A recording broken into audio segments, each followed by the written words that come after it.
Ano nakikita nyo sa tao nagsalita sa harapan nyo ngayon? Maputi ba? Payat ba? Mahaba ba ang buhok? O si John Lloyd Cruz ba ang nagsalita sa inyo ngayon? Kung oo ang sagot nyo sa lahat ng aking mga tanong, aba, malabo na ang inyong mga mata. Gusto nyo ba itong luminaw? Samahan niyo po ako ngayong araw na ito sa ating pagninilay dito sa Landas ng Pag-asa. Ako po si Ruel. Noong nakarang linggo, ako'y pumunta po sa isang optical clinic at nalaman ko po na meron akong astigmatism kasi papansin ko na pag malayo, medyo malabo na, lalo kapag ang mga binabasa ko mga letra ay maliliit, medyo malabo na. Kaya binigyan ako ng doktor ng prescribed glasses na merong grado. Actually, ngayong araw ko ito makukuha. Mamaya, pagsuot ko, sigurado mas lilinaw na ang aking paningin. Ba't ko ba pinag-uusapan itong salamin na nagbibigay ng linaw sa ating mga nakita, sa mga naglalabong mga mata? Kasi konektado ito sa ating mabuting balita ngayong araw na ito. Si Jose at si Maria, tulad ng kanilang kultura sa mga Hudyo, ay inalay si Jesus sa Diyos sa loob ng templo. Itong kaugalian, itong kultura na pag-aalay ng unang anak na lalaki ay mahalaga. Dahil darating ang panahon pag nawala na ang ama ng pamilya, ang anak, ang unang anak na lalaki ang tatayo at magsalita at magtatanggol lalo sa mga miyembrong babae ng pamilya sa lipunan. Kaya ito'y mahalaga. Ang mga unang anak na lalaki ay may kahalagahan. Sa inyong buhay, sa ating buhay, ano ang binibigyan natin ng halaga?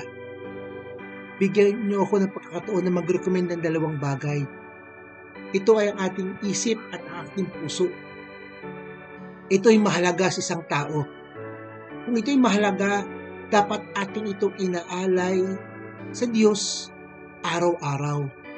Nanawa ang ating puso at ating mga isip ay mapunuan ng mga mabubuting bagay.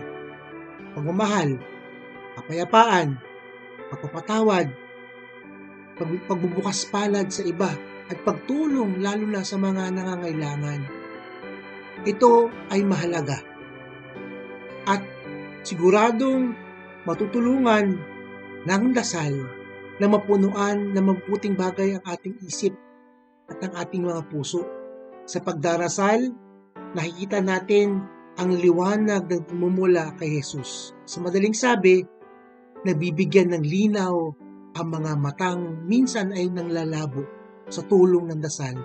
Tulad ng ginawa ni Ana, na sa pang-araw-araw na nasa loob ng templo siya nagdarasal hanggang nung dumating ang pagkakataon na nakita niya na si Jesus, ang batang sanggol na si Jesus ay inalay.